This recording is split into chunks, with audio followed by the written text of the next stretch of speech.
But we're going to cross to him live now, SABC correspondent in Brussels, Jack Parrock. Jack, a very good morning to you. This is Desiree from the Joburg studio. Now, this visit comes at a time when Brexit negotiators for Britain and the EU have finally produced a draft agreement that sets out how the country will exit this political and economic union that it helped create a generation ago. Will this impact on President Cyril Ramaphosa's visit?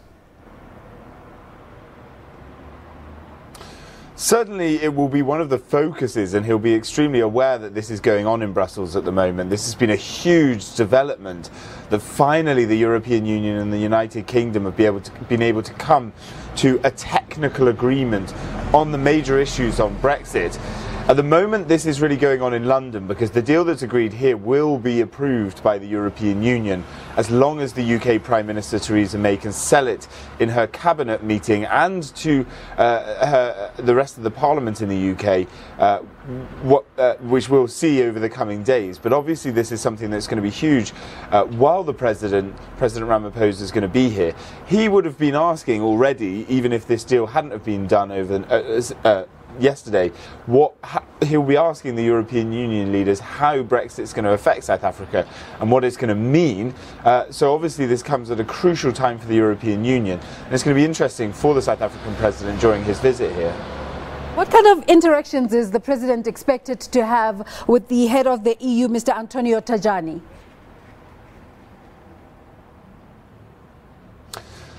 Well, the South African President is going to be in Strasbourg later today. He's going to deliver about a half-an-hour speech to lawmakers in the European Parliament. He's also going to meet with the President of the European Parliament, Antonio Tajani, and then tomorrow he'll come to Brussels to have a EU-South Africa summit with the President of the European Commission, Jean-Claude Juncker, and the President of the European Council, Donald Tusk.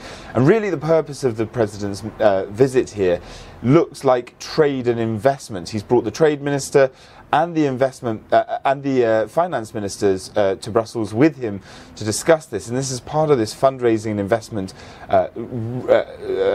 exploration, essentially, that President Ramaphosa is trying to drum up business and investment around the world, and especially here in Europe. You were speaking to the Minister of Trade, Mr. Rob Davis, earlier, and he was saying that South Africa is in a much better place now than it was a few years ago. What does he mean by this, and how will they take advantage of this new sentiment? Well, there was some concerns about the South African economy over the last couple of years, especially for European investors, and we've seen a slight sort of hesitation. But what he's saying is that the new investment plan that the President's put in place, and also seeing President Ramaphosa travelling to organisations, for instance, like 2 weeks ago when he was in Berlin with the German Chancellor, Angela Merkel, at an investment conference, essentially the feedback that they're getting from their European partners is that there's a lot more stability and a lot more security, and that the European investors are feeling much better about putting their money into South Africa again. Jack, is there excitement where you are about this imminent address by the South African President? Yeah, it's a really big moment for EU-Africa relations in a more broader context. Obviously, the South African President has a huge say in sort of Pan-African issues, and it's a real moment for European lawmakers to listen to what he has to say, and for him to come to Europe and really outline his view of the relationship between the EU and South Africa. It's certainly a big moment, and we're all waiting with bated breath to see what he has to say in this speech to the European Parliament. And there are also other events expected. He will be addressing the King, His Majesty King Philippe Leopold Louis Marie, and the Prime Minister of the Kingdom of Belgium, His Excellency Prime Minister Charles Michel. Any information looking forward to that particular event?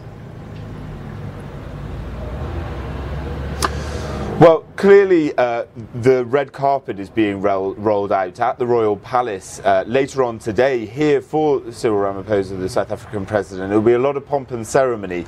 The business will come when he holds that EU-South Africa summit here in this area where I'm sat right now in the European district of Brussels, when he meets with the heads of the European Union, and that's where he'll really start to discuss the trade and investment partnerships. Let's talk a bit about trade between South Africa and Belgium and the kind of low-hanging fruit that can be picked up immediately as opposed to the long-term investment conversations. What areas can come out of this particular conversation right now, Jack? Well, right now, South Africa actually has a preferential trade relationship with Belgium as a country. They said more is the trade is in favour of South Africa. So that's something that they're going to want to continue. That's something that they're going to want to discuss as well. For the Belgian Prime Minister, obviously they're going to try and discuss how to get their exports of things like beer and chocolate, famous Belgian products, into the South African market. But at the moment, obviously, because Belgium is part of the European Union, all of those trade issues, all of those tariffs issues especially, are negotiated by the European Union. Jack, thank you so much for that scene-setting conversation. We'll continue to talk to you as it unfolds. Thank you so much. Jack Parrock is our correspondent based in the EU.